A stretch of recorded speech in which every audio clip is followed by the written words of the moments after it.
Oh my god. You say what? You better watch out. 우린 이미 crossing boom. 달려가고 있어 boom. La la like me when I roll. La la like me when I'm savage. La la like me when I go. La la like me when I pace. Hold up.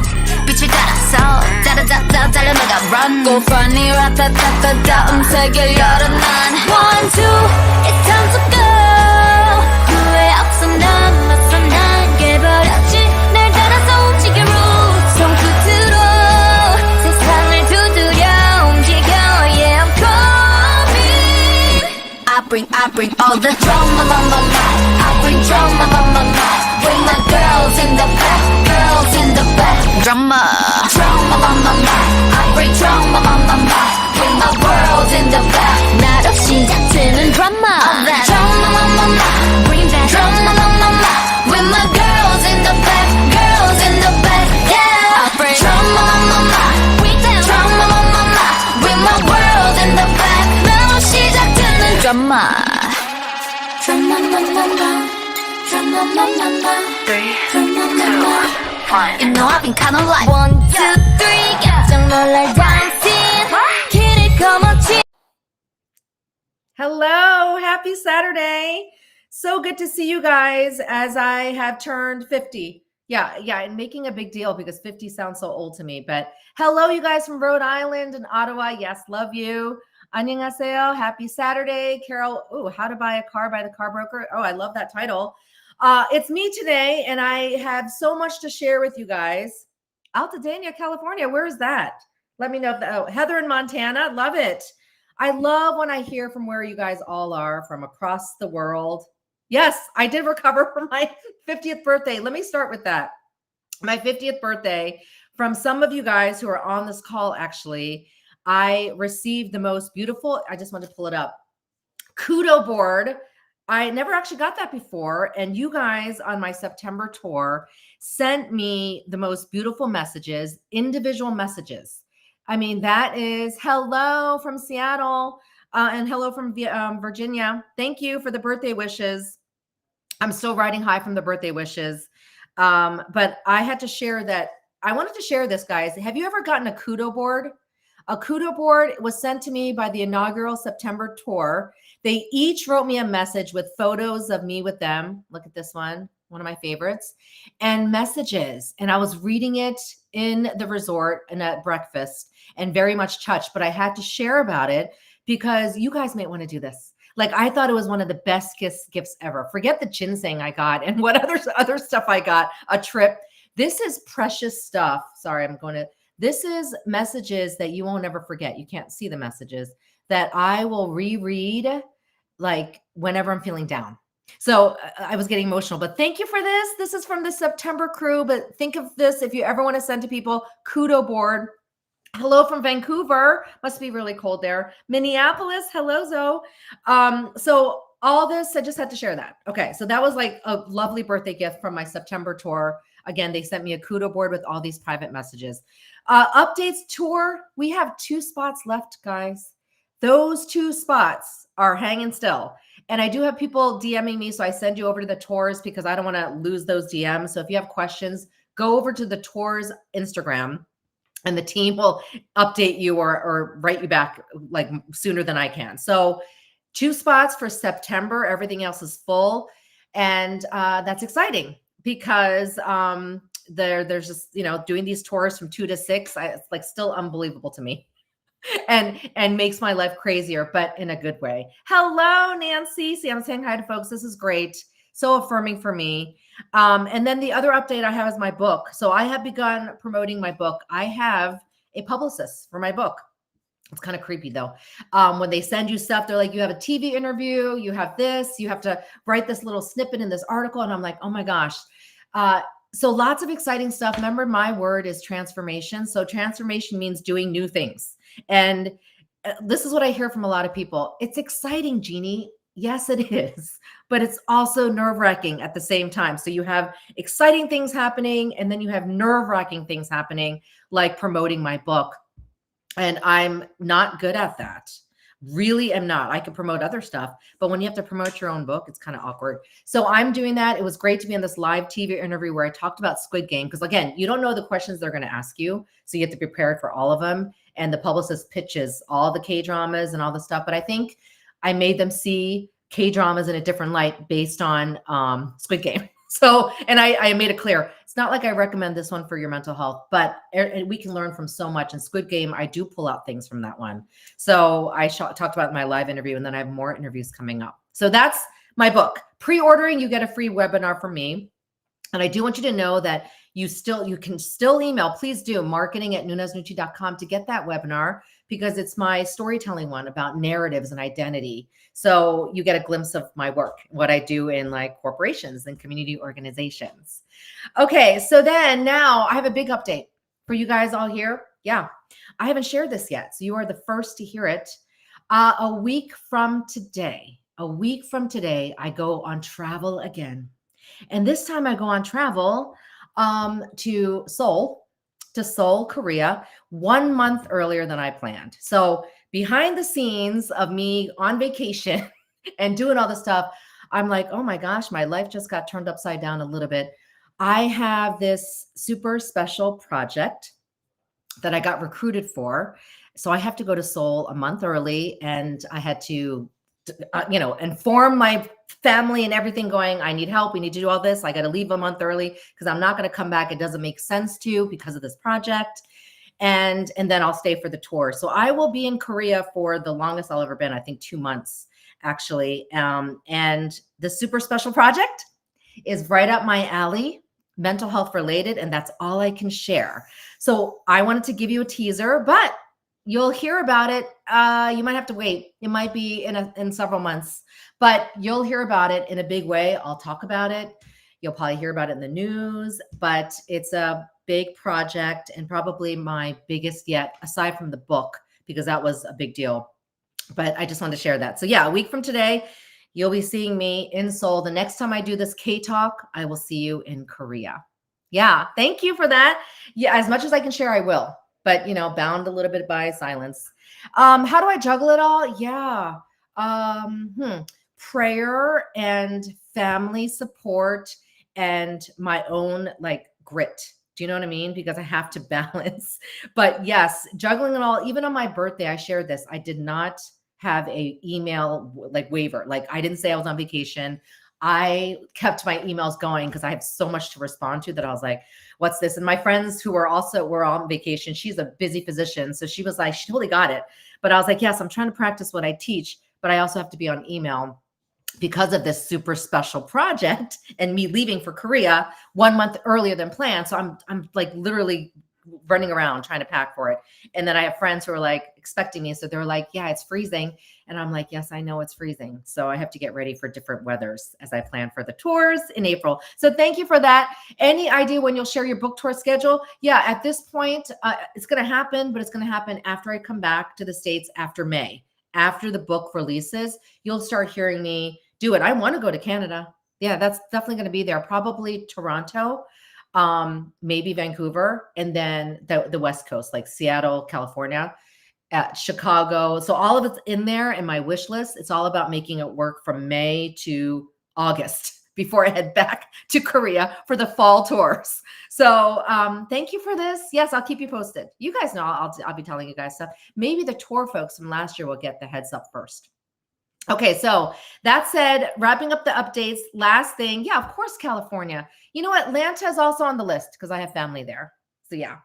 Boston. Oh, is Boston on the list? I have to add that to the list. So I will do that.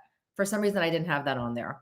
Okay, and then wrapping up the updates. I know I want to come to Vancouver. I've never been there. Wrapping up the updates with watch party. So I decided to do something fun. So I'm going to Korea and I was like, oh my gosh, I'm leaving. I might be out of pocket for a little bit doing some stuff. I want to do a watch party. If you're watching Marry My Husband, the last 2 episodes come this Monday and Tuesday. I will hold a finale watch party. I thought it'd be fun. I was like, I want to do something fun and let me do this. This I can do. So you don't have to do anything but show up. It'll be live on YouTube streaming, just like you do this, and we will watch it together. I will make some comments, but try not to stop it too much. But, if we want to comment on something toxic, which we see, and I'm going to be talking about it shortly, or something that you're seeing, you could bring a chat, say something in the chat box and I can pause and we could talk about it. So that'll be 8 p.m. Eastern. So I did it so it's toward the end of the day, and then, people will probably see spoilers, but I'll try not to do that. But that's the finale, and it's the watch party for Marry My Husband. So join me. That's going to be, use the QR code, or you can just log online on YouTube on Tuesday. Okay. So let's go on. I had so many questions, and I think I decided to answer as many as I could, and some of them I answered already. But let's start with the general questions. So we have K-drama questions and general questions. Let's start with the first general question, and then I'll go through some deep dives. Are there any free websites where therapy is given? My straight off the bat answer is no. There's websites you can go on and get very inexpensive therapy, like online platforms. Like the most famous one is BetterHelp. You can get free you can get free therapy services from community mental health organizations in your area. So when people ask me for recommendations, it's very hard for me because I'm licensed in 2 states, which is more than some other folks, but we have licensed professionals that are per states by their licensing boards. They provide therapy in their state. And it really differs on what kind of therapy they offer. So as a private practice, mine is not insurance covered because I'll just tell you as a therapist perspective, I don't like working with insurance. They do not let me to do the work that I want to do. So it's easier to be self-pay. But if you want some discounted therapy or just cheaper therapy or inexpensive therapy, then yes, community mental health organizations, they do a great job. That's how I got my training. You might not get experienced therapists per se at the community mental health, or you can do, there'll be private practices that do a sliding scale, meaning depending on your income, they'll do certain fees for that, but nothing free. There is pro bono, which some people will do, but you won't get a free website from that. I'll also caution some of the online platforms. I, being traditional in that sense, I don't quite trust them. So I'm not on them. There are lots of people that use them. You're texting your therapist, but I prefer the face-to-face, or, if I have an established relationship, then there could be some texting. But generally speaking, it's just what my preference is. So you might get different preferences from different therapists. So hopefully that answered your question. Okay, let's go to the next one. Yeah, watch party. Do they still practice a class system today in Korea? So officially, no, but it is very much, if you see the K-dramas, very much part of the culture. I grew up exposed to all of the class, I guess, structure and processes, right? And so, no, I'm not licensed in Korea. That's like a whole nother license. Yeah, there is a way to get a global license, but I caution doing that, because I'm not there 100% of the time. So good question. But the class system is like probably covert, you know what I mean? But if you see from the K-dramas, the chaebol families and upper class, right, versus working class, you see and feel the difference in behavior. And even when I'm in Korea, yes, you can kind of gauge. It's not so much about what class you're in. They don't talk like that. It's about education, right? Depending on what you do. So when they ask what you're doing, and depending on what you're doing, they make a judgment, right? Or depending on what college you went to. So there's a lot of that. And I'll even tell you now that it even matters where my parents went to college. Like they'll talk about it, or I'll have to bring it up in certain circumstances for what I need to get done. So it does matter. And all of that has not really changed, except it's not as overt, like not as obvious. It's much more intuitive and kind of implied, going, oh, so where's your son from? Because I might want to, set up your son with my daughter, that kind of thing. And it's all goes back to education, and then the parents' education, and then the parents' education. So, because even recently when I was talking to folks in Korea, they asked about my grandfather. My grandfather, who's a former engineer, he is now deceased. All my grandparents are not alive. But yeah, when I talked about his education, I saw their eyes light up going, oh, that's his education. So it does matter. Is it more of a generational thing? Even today, I would say the Gen Zs are not as concerned with it. That's my sense. Again, me not living in Korea, it's not like I see the day-to-day, but from my perspective of being the Gen Z, I guess, parents, right? Parent of Gen Zs, I do sense that they're not so much about that, but education is still a core value. So they want you to be educated. Doesn't mean highly educated, but where you go matters, and it still does. Yeah. Any links for gut health and depression information? Also, as a parent to communicate with introvert, possible on the spectrum, engineer, adult with depression, where to research. Well, I will, I'll pin that and make note of this. And if you could email connect@noonasnoonchi.com to get more of a thorough response, that would be better, because it's hard for me to answer that one because that's a specific case, but that's a great question. Yeah. And the research, I would say, is starting with licensed professional help. I say licensed because those are the ones that can do therapy, I would say, formally and properly, right? Evidence-based. There's many different people out there that are experts, but you want a licensed professional treating your daughter or treating your family. Yeah. Okay, let's go on to, there's a lot of therapy stuff being shown. How much is accurate? I would say for the most part, it's not inaccurate. Like even for Doctor Slump seeing the therapy session, that was pretty what it looks like, explaining symptoms, to the client or the patient, and being, and the patient asking questions. That's actually pretty accurate. Now there's some that is not accurate, where you might be having dinner with a client. That's dinner mate. Now I enjoy dinner mate, but no, that's frowned upon. That is actually against ethics, to be sitting there having dinner with a client. Now, if they're a former client and you haven't seen your client, that client in 3+ years, I think is the mandate, then you can do that. But things like that, where you have that boundary issue, is a little bit much, because you have to be able to treat your patient and client in the appropriate way for that therapist or psychiatrist or psychologist relationship. So overall, I would say it's not inaccurate, but the ones that you see them interacting a little bit too much, or getting involved with their client, that is not inaccurate. That's actually unethical. So sometimes I'll see that going, okay, it's a show. And I can get past that. I'm really good about enjoying the show and not being like, oh my gosh. But then when it's a little bit outrageous, you'll hear me say something, or you'll hear me talk about the medication part at Dr. Slump, because I thought that was a little bit much. Yeah. Okay, let's go on to the next question. Keep asking questions too if you have them. Is the bullying really that bad in Korea as we see in some K-dramas? So I really believe what we see in the K-dramas does reflect what's happening in society. Not all of it is mentioned. Some of it's mentioned, like the high suicide rate, but not even every day. And it's like, at a crisis level, right? So bullying, yeah, it is. I want to say it's also covert. I think there's another question about their, like, people not being supervised. Of course, even in the US, things happen in the playground. My son, when he was little, it wasn't like a bully. It was a moment where someone said, like, a bullying, I would say, type of quote that we all got involved with at the parents, and we got immediate phone calls, but no one else saw that except friends. Like, my son's friend had to go to his gym teacher and say, this is what happened to him. He's crying now. Someone said this, and it was a big deal. It was actually a very derogatory comment, but yeah, no, sometimes things, the bullying is there. Yeah, it definitely exists. Elementary, middle school, high school. Not every teacher can catch it. Not every adult can catch it. Parents don't even know. It's exactly like it is here. Like I said, us parents don't know sometimes what's happening with the kids if they don't tell us, or if teachers don't tell you, right? Now, also remember, my belief is this: it's not as dramatic as we might see in the K-dramas now. It used to be. Because even some of that, and I'm probably answering our question ahead of time, even some of that workplace bullying, yes, does exist, but in a less obvious way. There's not as much hitting, but there's toxicity, and I hear about it a lot.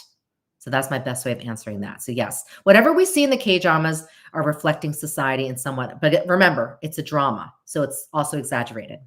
Okay, next question. Yes.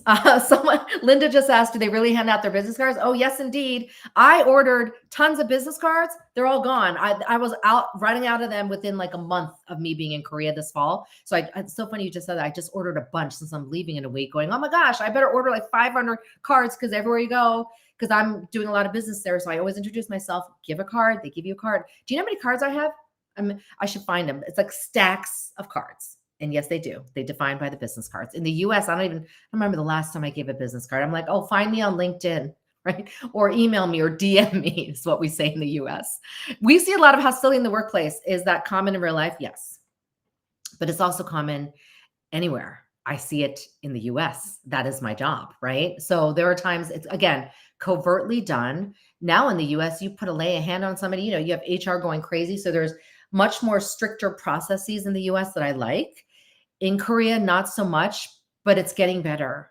And again, it's not as overtly like you're slapping somebody, but that did exist. If you guys saw the 2014 K-drama Misang, Incomplete Life, one of our favorite office dramas. I haven't talked about it much lately, but that's a very true depiction of Korean corporate Korea in Misang, Incomplete Life, 2014, and you see a lot of that.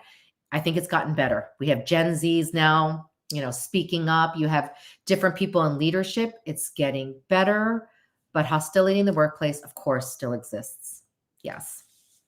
Let's move on to the next one. Oh my God, I think it's so many questions. How come in some K-dramas they blur out images? So I asked some folks this and then, I got like indirect answers, but I think my conclusion would be what you would conclude. They didn't get copyright permission. In fact, even when I'm doing an article or something, they ask permission of me. Can I have your logo? So they ask that of me. So that means that they get permission to show off Mercedes or what's a guy, I think Jihyuk is driving in Marry My Husband, a Land Rover or Range Rover or one of those things, and it's blurred out and we're cracking up. So same thing. It's not product placement. You'll see the Mercedes sometimes, you'll see Volvo. There they got some product placement, but I know people would think that's, yes, free advertising, right? And so they cover it up and when they're covering it cracks me up when they're covering that up and it's like that Mercedes sign, but yeah. Probably it did not get permissions. Yeah. Corporate hostility, name of K-drama. Misang, Incomplete Life. It's on Netflix. It was like a top-rated drama. It's actually my book, top-rated drama that literally really changed Korean society. They were really impacted by that because it showed the reality of corporate Korea. Most episodes I've seen, it's episode 8 before the main couple do a little kiss. How do you think of the nudity in episode 102 was received? I was shocked. Let me go to that. Hold that thought, Jamie, because I'm going to go to Killer Paradox in a second. Okay, let's go to why do K-dramas make me cry? I let this in there because I'll just give you a short answer because we could talk about this like all day. It really depends on what you're going through. But yes, I tend to cry at every scene or something that I see that's touching. Let's be clear, you don't cry always because you're sad. In fact, I would say most of the time you tend to cry because you're touched by something or feel relating to it or empathizing. You see someone else cry. That's the human empathy part of us that we have. When you see somebody in real life cry, even though you don't know what they're talking about, they're crying, you start tearing up. I see it all the time. This is the best example. I'll show a clip.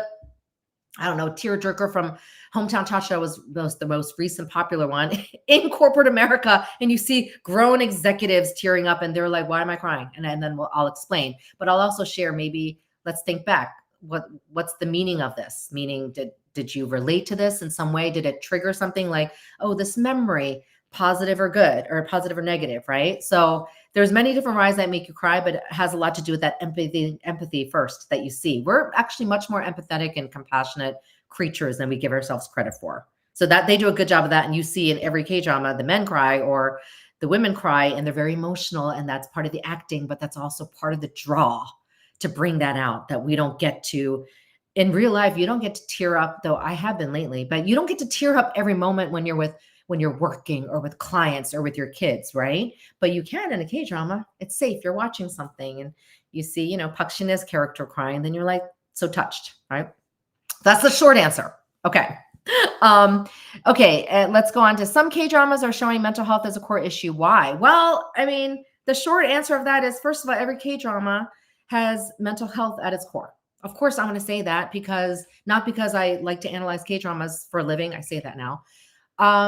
Because everything is about mental health and physical health, right? Your health.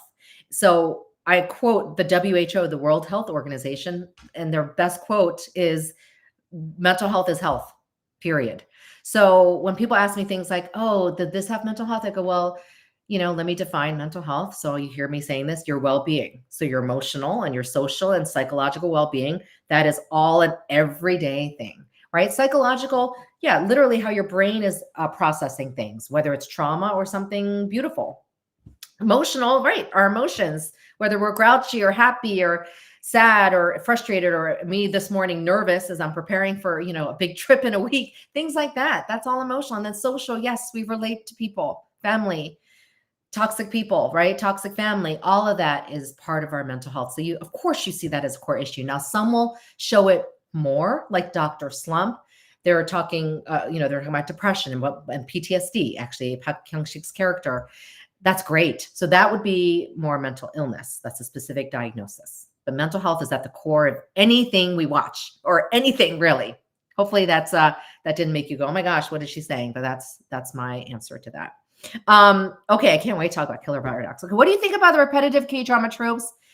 Sometimes toxic or negative subjects. Well, everything is there's nothing always positive. You know what I mean? When I ask people how they're doing and they're like, good, good. I'm like, you're good. Oh, that's great. But then when they say I'm never anxious or I never worry, those nevers are like not true, right? So there's always toxicity or negativity in our world. The K-drama world, they show beautiful things, but I also think they need to show the reality of things. But what we like is how they resolve it, or they go through it, right? The resiliency, and then the journey of someone's new life as they go from their previous life to their new one, right? So those have to show some toxicity and negativity. And let's be real, it's still a drama. So you do need the entertainment factor, which was killer paradox. Share that in a second. But the tropes, so I have I think half a chapter of this in my book, but you will still say, you're like, oh my God, another trope. But let me tell you something, those tropes you need. Those are part of the storytelling, overall arc of everything. It's not just K-dramas. Anything has a trope, really. Some people go against it, but I want you to see how well those stories do. When you know kind of what's happening, the expectation is there, and you may go, oh, okay, it's, enemies to lovers, okay, this kind of thing, love triangle. Here we go again. You say this, but then the minute it goes off that trope, that is when I get these comments, and then you get people going, I'm triggered, or this is awful. That's what happens, because we need those. And that's actually why K-dramas, one of the top reasons why I say they're popular. You know what to expect. It's comfortable. You go, okay, this is a love triangle trope. Oh, here's this trope. So you can, go ahead and keep bashing on them, and that's fine. Because sometimes I go, okay, this is this trope, but that's part of storytelling. And it actually helps the comfort level, hence mental health, meaning you know what to expect. Nothing's too jarring. Which is why you're talking about a killer paradox, okay? That scene, which was, by the way, unnecessary. So I just went and said that. But the tropes are part of it, and K-dramas do them excellently. So oh, here's a kiss coming in episode 8. Here's a breakup in 11 and 12. You know what I mean? But then you like the way it ends, and that's what we need. And think about the dramas that didn't end the way you want. That's when you go a little off the wall going, oh my gosh, it didn't follow the trope. So that's my answer to that. And again, negative toxic subjects. Yeah, we have the reality of life. Yeah. Okay. I think now let's move on to the K-dramas.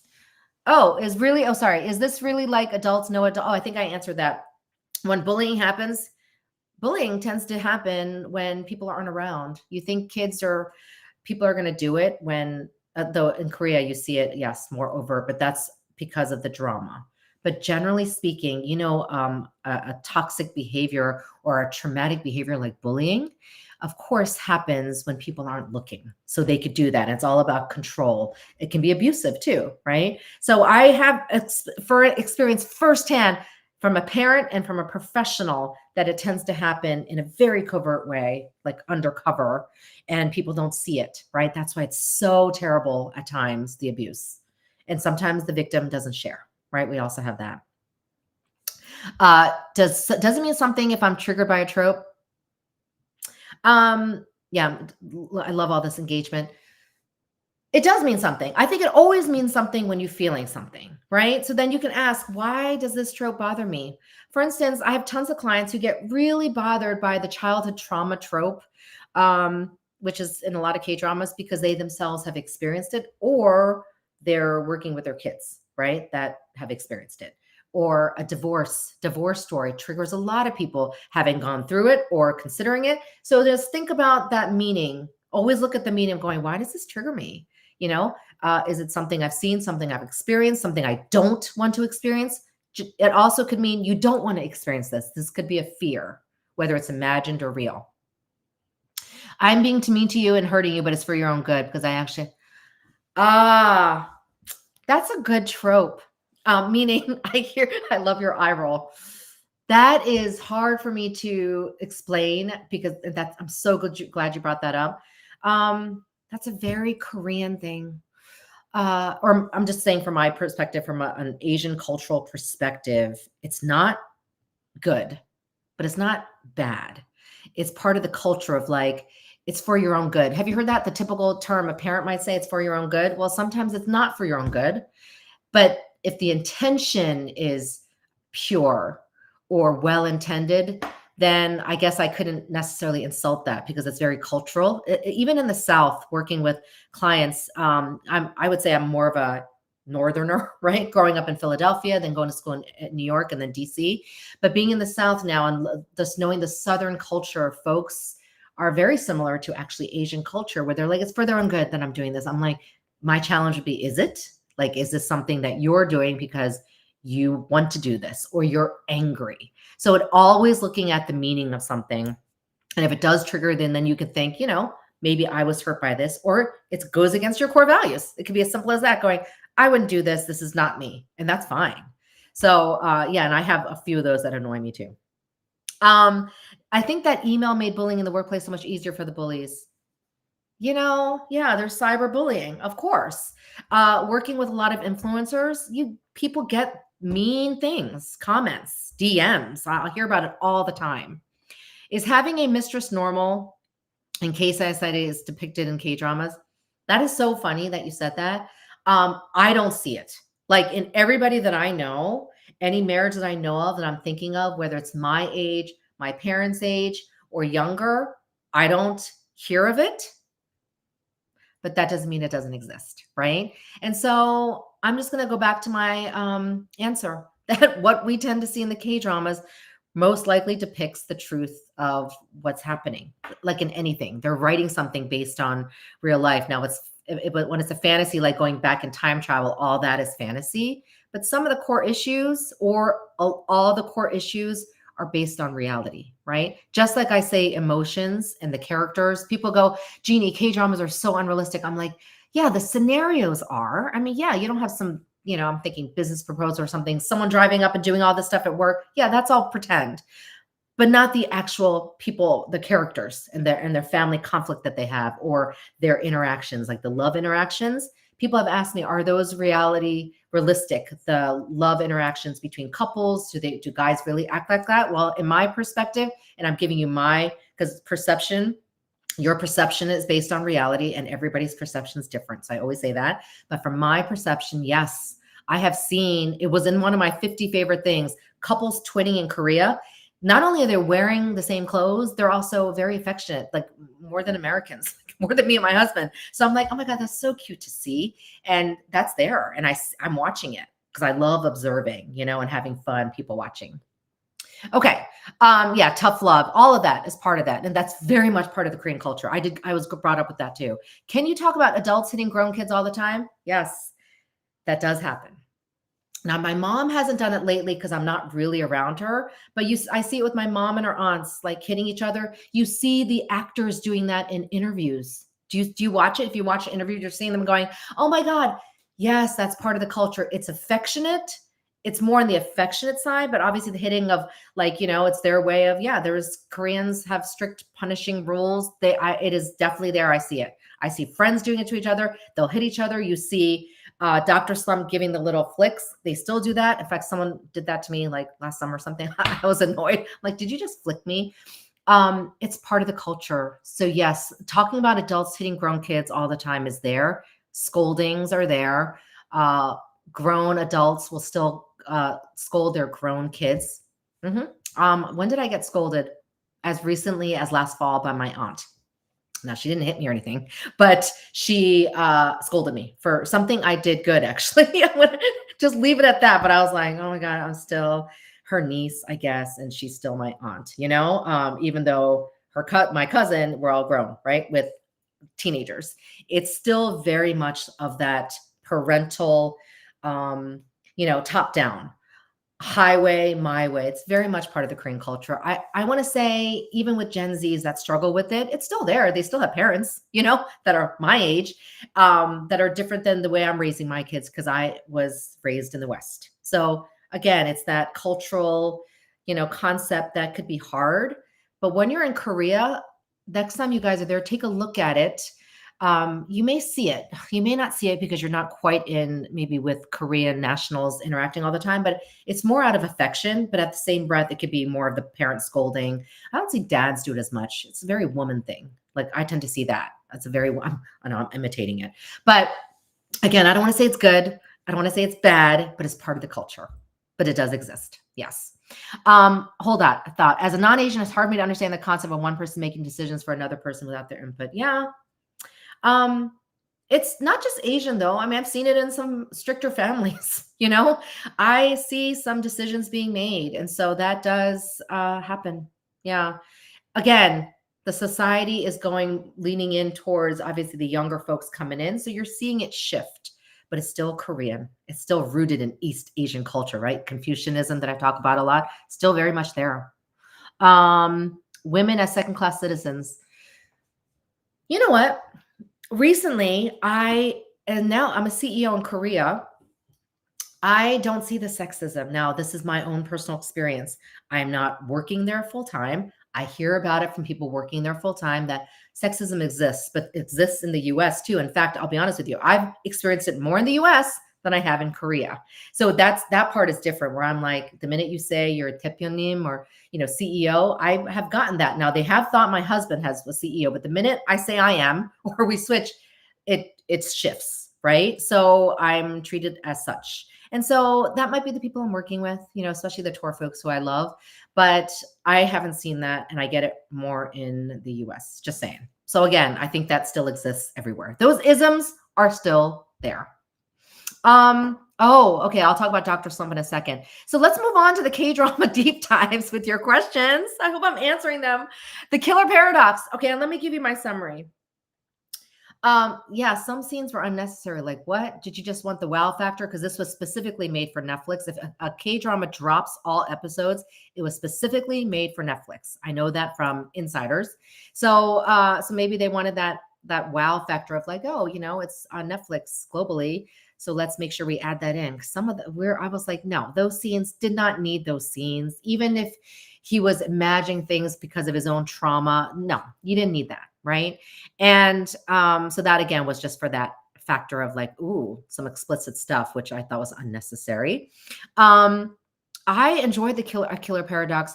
Number one, when you like actors, you like seeing them. So of course I love the two leads, and so I absolutely love watching them act. I thought they did a good job. It was entertaining, but also it showed a little bit about, and so does Marry My Husband, someone's story.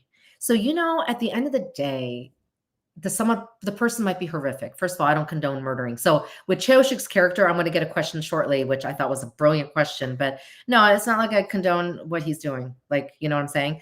But, let me put him aside. But the other killer who was a cop turned killer, this is probably some spoilers. It was fascinating to know. I was waiting for that, going, wait, like, what's his story? That's why there's always a story to somebody. And being in my field, like it's easier for me to be one-sided, meaning I'll hear a tragic or horrific story from a spouse. Then I'll ask for the other spouse or ex-spouse to come in, or if it's a parental custody conflict, which I don't do it anymore, but those custody conflicts, I was like, hold on, I'm listening to the kid, but let me listen to the spouses or parents. You would just hear such different sides of the story that I was like, so nothing surprises me anymore, where someone became a horrific monster or cold-hearted killer based on their own traumatic experiences, So it happens. And I've seen it in real life, not cold-hearted killers. I don't treat them, but yes, I've seen people snap. That's the word I could say, depending on how much they were taking in. And you see it a lot, even in real life. You hear about them. You might know somebody. It might be you, right? Where you're like, I'm done with this. This is what I'm doing. Something drastic. Okay, they're talking about Dr. Slump. I will get to that. That's the K-drama I'm going to end on. Okay, let me get to this one question about Choi Wooshik's character. Can you explain his character? First of all, he's neither, because I've seen stuff on social media. this is my belief, this is my opinion, and maybe some of my expertise of what I know. He's not either a psychopath or sociopath, neither.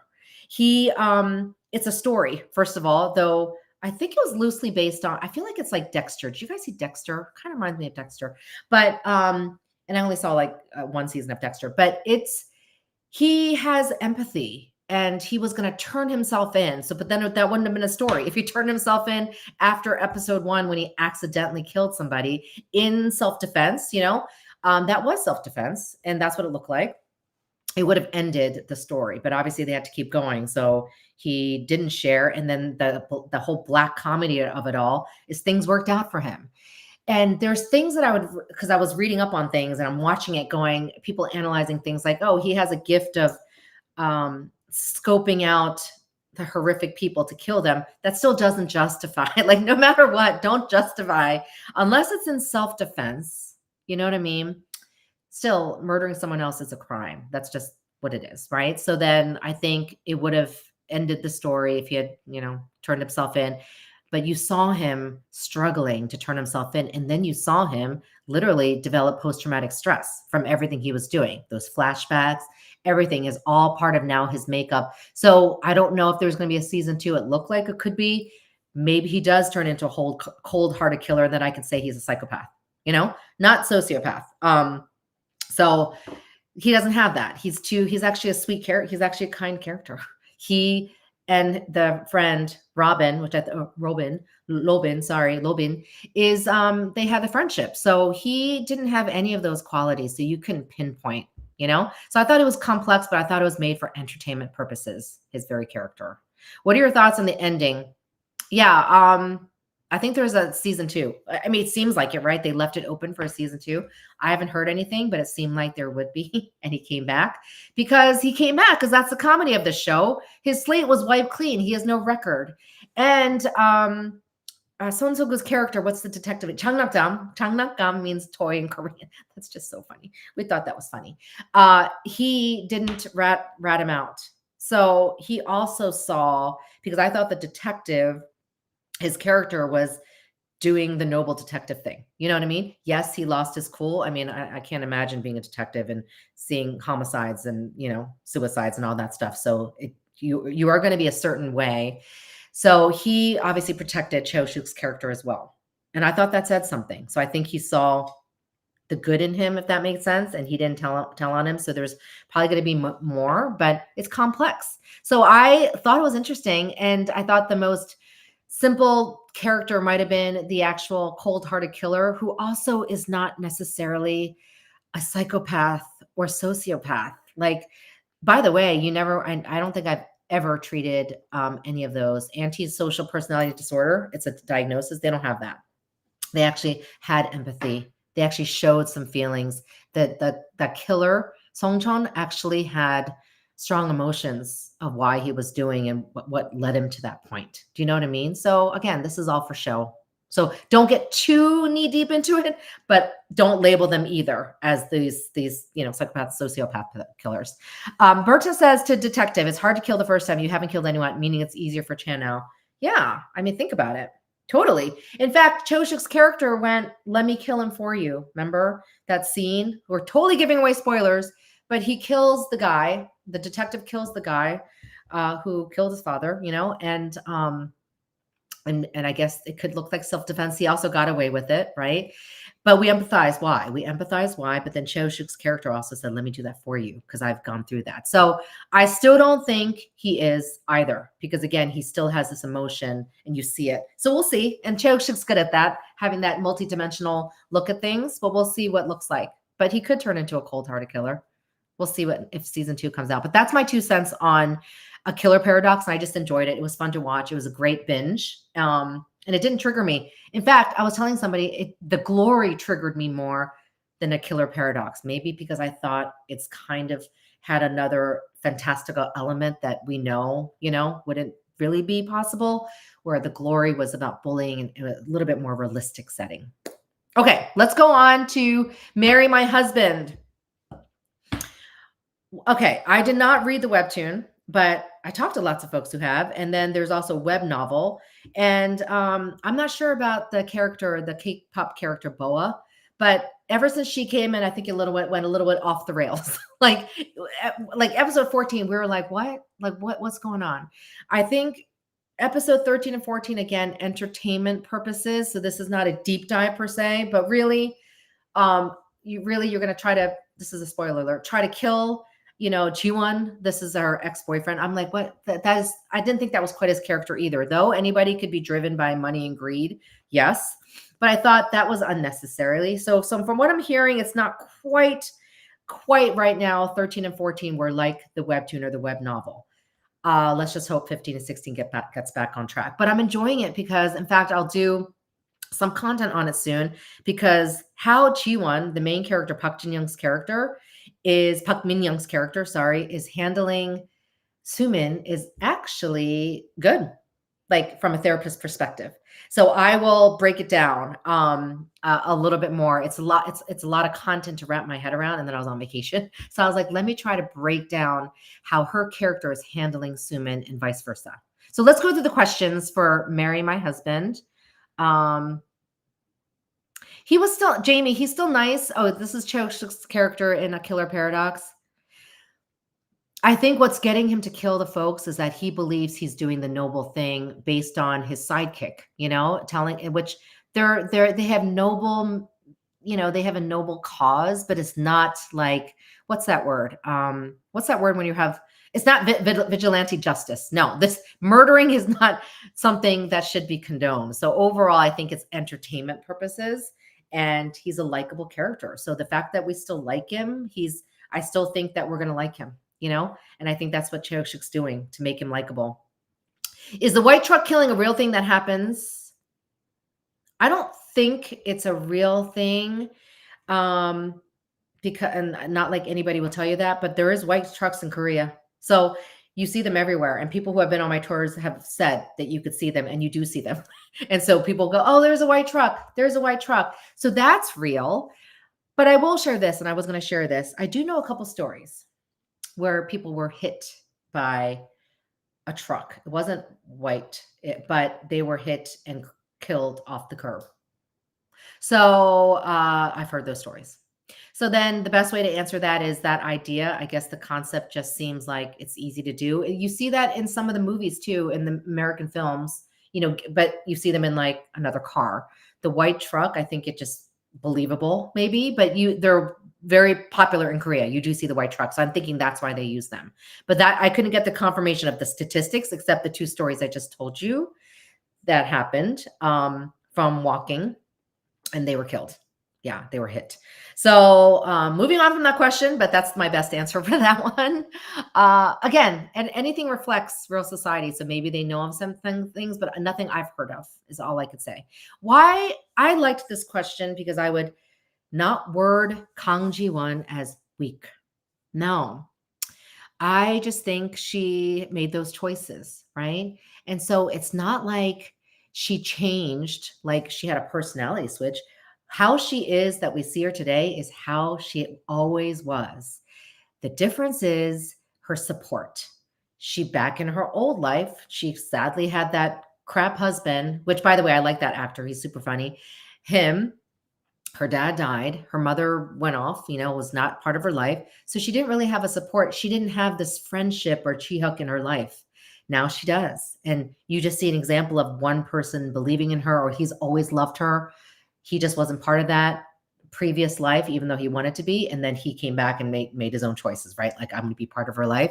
So that is why I'm emphasizing support systems in our lives, because it makes a difference. It doesn't mean you have a personality switch. You're just empowered to voice your own opinions and have this confidence because someone has your back.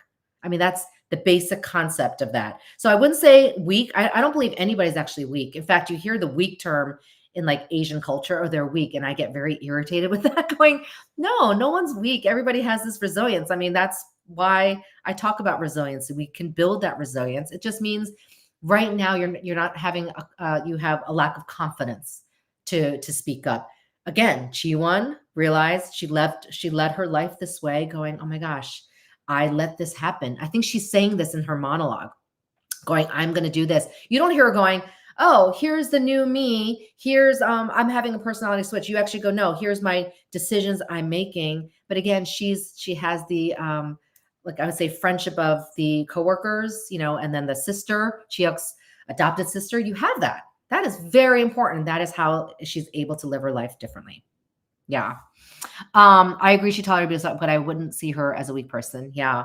But I'll just be honest, because even people who have tolerated or been through abuse, to say they're weak is not the case. Sometimes they're staying because they're strong and they're staying for their family. Like I've seen those families, right? I've seen those clients of people who have been abused. And if people say that they're weak for staying in the relationship, I would say it's the opposite, actually, because they're staying for other reasons. So that's a little dark point there, but I wanted to give that example. Okay, next question. If there is a question on Marry My Husband. My goodness, where does Sumin get her victim mentality from? Her trauma. Victim mentality very much exists. Just shy of being called a narcissist. She doesn't have, someone said this to me, she doesn't have narcissism, though potentially she could get that way as she gets older if she stays in the mindset or mentality that she's in. But because of her own traumatic experiences, feeling like she had no control of her life, and you saw her story. In fact, many of you DM me going, yay, we finally saw her story. She has neglectful father. Then, Jiwon's mom, I don't even know if we know about what happened to her mom, Sumin's mom, sorry. And so all of that's complicated and icky. And by the way, that can happen in real life. Totally seen it. But yeah, she had no control over that. She had no parent that she wanted. And personalities, there's some people who have this anxious attachment of like, I really want this father figure. That probably was her general genetic makeup personality. And so she snapped when she didn't have that. And so that victim mentality happens to be blaming others because she's feeling so hopeless. The only way to cope is to blame somebody else for your problems. That's a coping mechanism. And you see that a lot.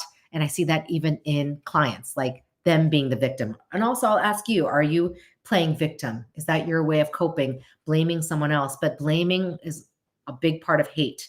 So Sumin's character is toxic, as you guys know, because she's full of so much hate and resentment.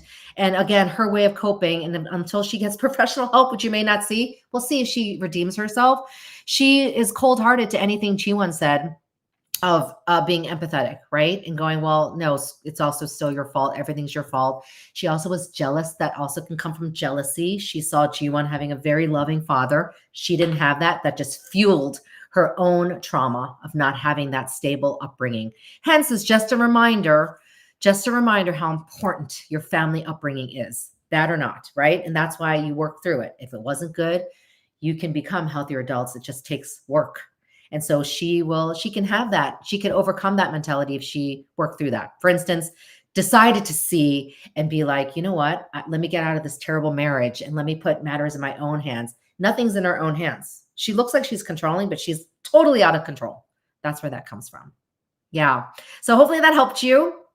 And I see that a lot too. And again, we can also reach that victim mentality. The woe is me, misery loves company.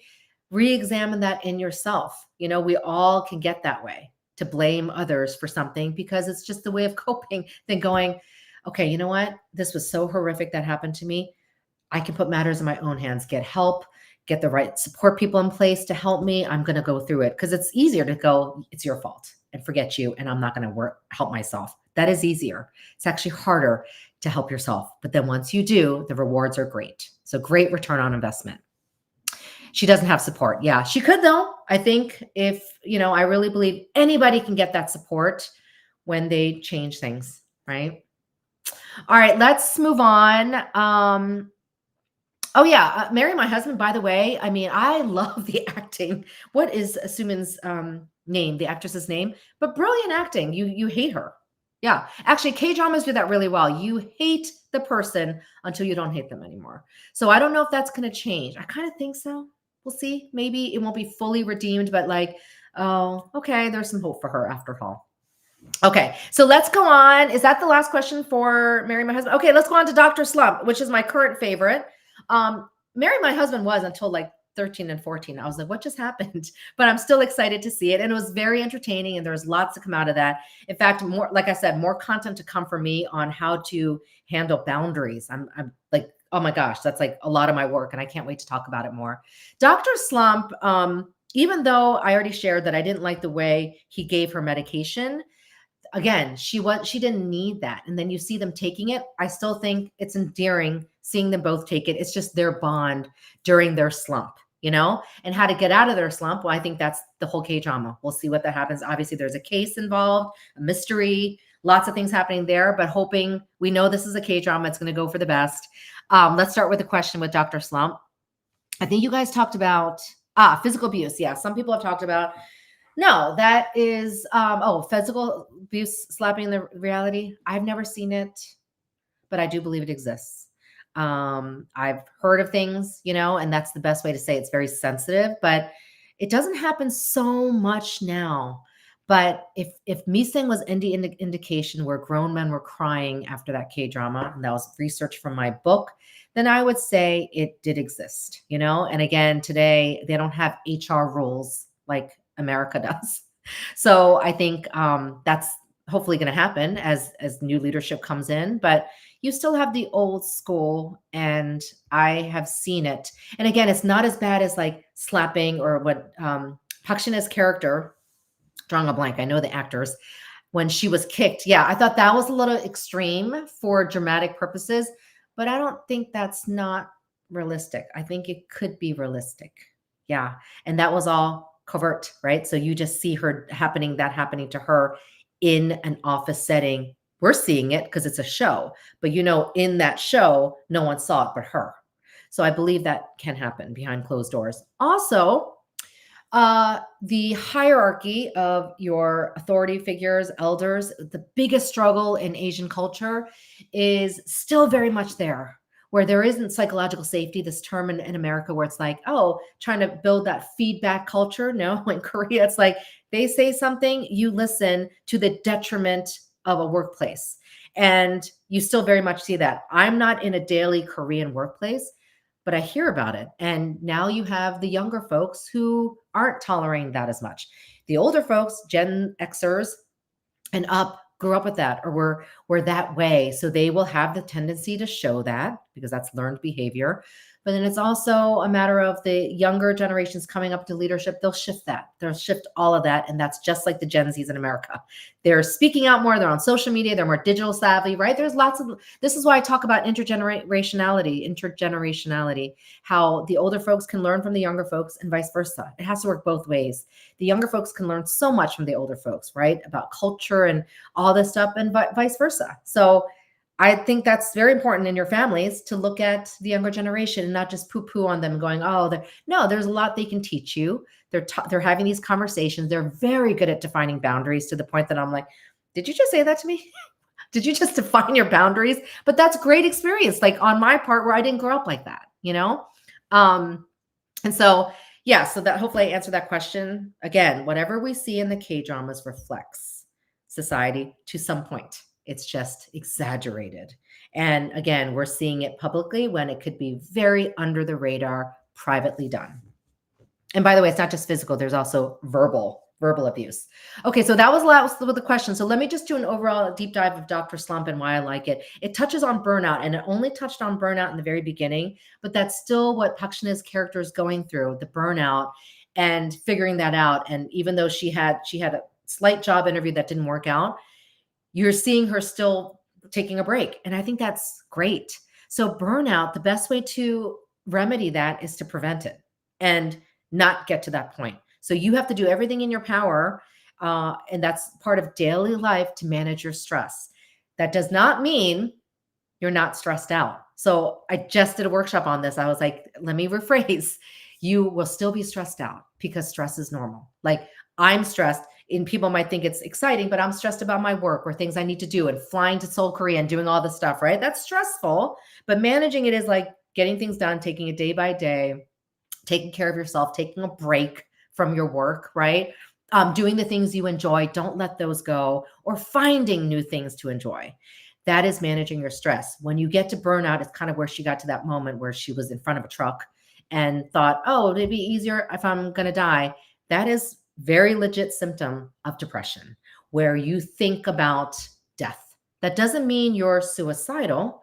Doesn't necessarily, and in that moment, I don't believe she was. She just thought, I'm so overwhelmed. She was so fatigued, actually, which you can be from burnout and working so much, that she wasn't thinking straight. So it's just easier if she just saw the truck coming and was like, oh, it's easier if this happens. And I see that a lot, where people are going, yeah, think about death a lot. It'll be easier if I wasn't here. It's so overwhelming, right? And if you read my memoir, I talk about it. I talk about that overwhelmingness where you think, oh my gosh, it's so much easier if I wasn't here, because you're so overwhelmed with anxiety. You're, feeling so sad. Grief can do that to a lot too. I've seen it with grief, where, in fact, you've heard this in research too, where some spouses can't live, or partners can't live without their family members. And so they kind of decline. That's that concept, right? It gets so overwhelming. They're like, well, I might as well not live. So I'm talking about this because burnout can get to that level. And so I'm very passionate about managing your stress, which is also an everyday thing.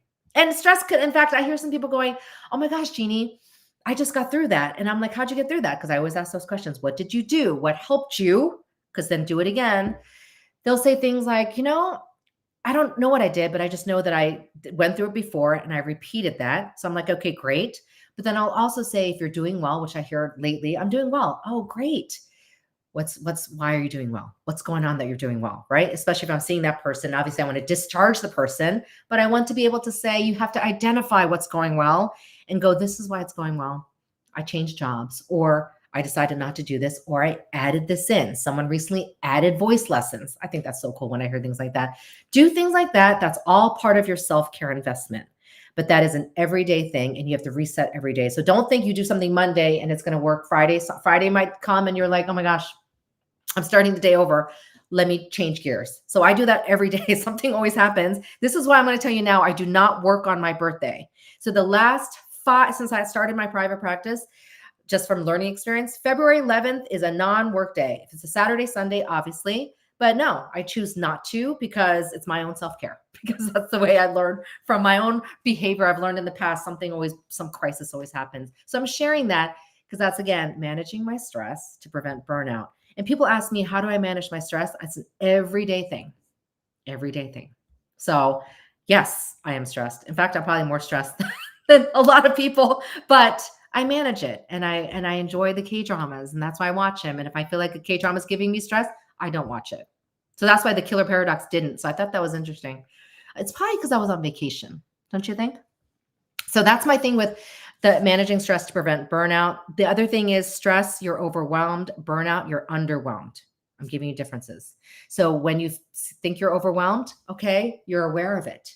Do something about it. Going, okay, I need help. Maybe it requires help, or you have help from friends, or you decide you're doing too much, or this is too much for you, or you're going to decide to pivot. Whatever that is, you're in that space to able to make that change. But when you get to burnout, just like Pakshina's character, disillusioned, disoriented, a lot of disengagement, kind of like what, oh my gosh, I'm walking in front of a truck. I feel this way. She was also in physical pain from stress and everything, but that is what burnout looks like. So you don't want to get to that point.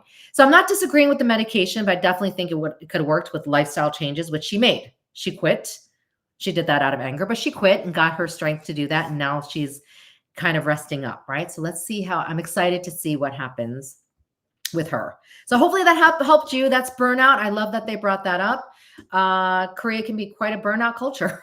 So that is part of the mental health issue there. Also relating to when people have that high overwhelmingness, you have those thoughts of death, but when it reaches that point of you're thinking of a suicidal plan, that's a whole nother break. Does that make sense? So if you actually have a plan of how you're going to, I'm sharing this is like a little dark to share this, but I want you to know, if somebody has a plan and they outline that plan, that's very serious. But when someone goes, yeah, I think about death a lot, and what is this like, that they're overwhelmed, that you kind of ask them to manage their stress, or you'll make sure that you can help them out there. But that suicidal plan is urgent. I'm bringing that up because people ask me those questions too. And that wasn't in the recent question. A plot twist. Oh, that's great. I love that you call it a plot twist. feel like that happens to me all the time, which is why I don't work on my birthday. But yes, plot twists can happen, and plot twists can be great. So at the end of the day, the hardships, this is my belief. That's why I do my work. Your hardships actually are part of your story, but you can move on from that chapter, and then the next chapter you rewrite it. So like when I think of my book, chapter 6 was a trauma, right? And then you think 7, 8, and 9 will be managing that trauma and going through that, but not letting it define me. But that was part of that season of life. And then chapter 10 can be you moving on to another season of life. So think in chapters. That's actually a part of a whole narrative therapy model that I work with.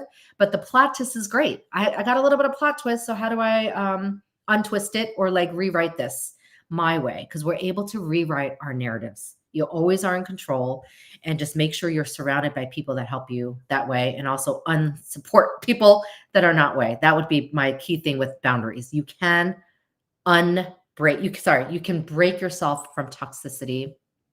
I've done it. Yeah. And it could be slow. It could be like, oh, you're not going to answer a text.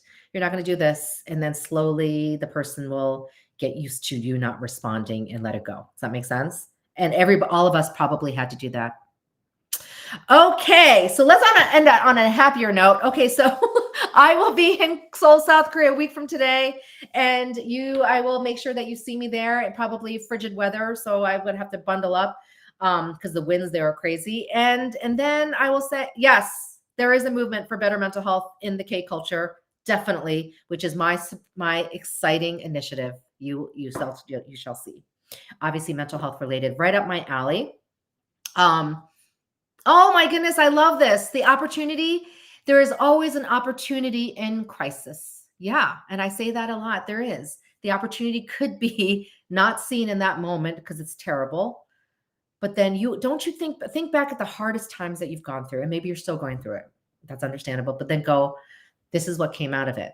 So my hardest time was actually, I've had many, but business school, like I shared this. I told you the transformation is, I hated business school. I went through business school. I must have cried like every day. I'm exaggerating, but I had young kids and I was going to business school going, my God, I'm so lost. Why am I in business school? I could care less about finance and economics, but I finished.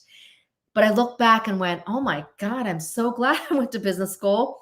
I have a business brain and I'm able to do what I'm doing with these organizations and speak some business talk, a lot of business talk actually when I'm speaking with mental health to get that credibility. So that's how I reframe that narrative of business school during those 4 years. It took me a while. It's supposed to be 2 years, but it took 4 years because I got pregnant twice because I didn't slow my family down.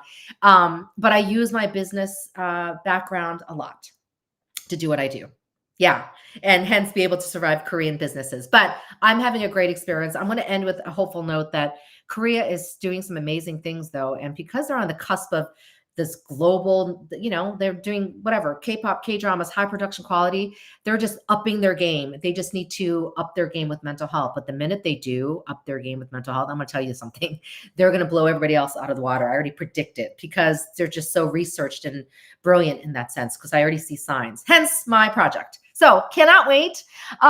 Thank you so much. I love you guys. Being retired of my company of 18 years was traumatic. Yeah, a lot of people in the workplace have lost jobs, laid off, right? Even at their end of their life. That is traumatic. So thank you for sharing that and admitting that. And it's just going, that was terrible. I don't want to go through that again. Or you know what? I'm still dealing with it. And so navigate through it slowly, but acknowledging the struggles and the joys are your main thing. You got to acknowledge your emotions and your experiences and affirm them and validate. So I'm validating that. So if I tell you I'm stressed too. And hi to everyone here. I see some September and October folks. So I'm going to conclude here because I went over an hour. Did you see how I needed this time to also answer your questions? Thank you guys. You'll see me in the next week. I'll still be working and then I'll see you in cold Korea. But thank you for being here. Cannot wait to see you guys next. Have a great rest of the weekend.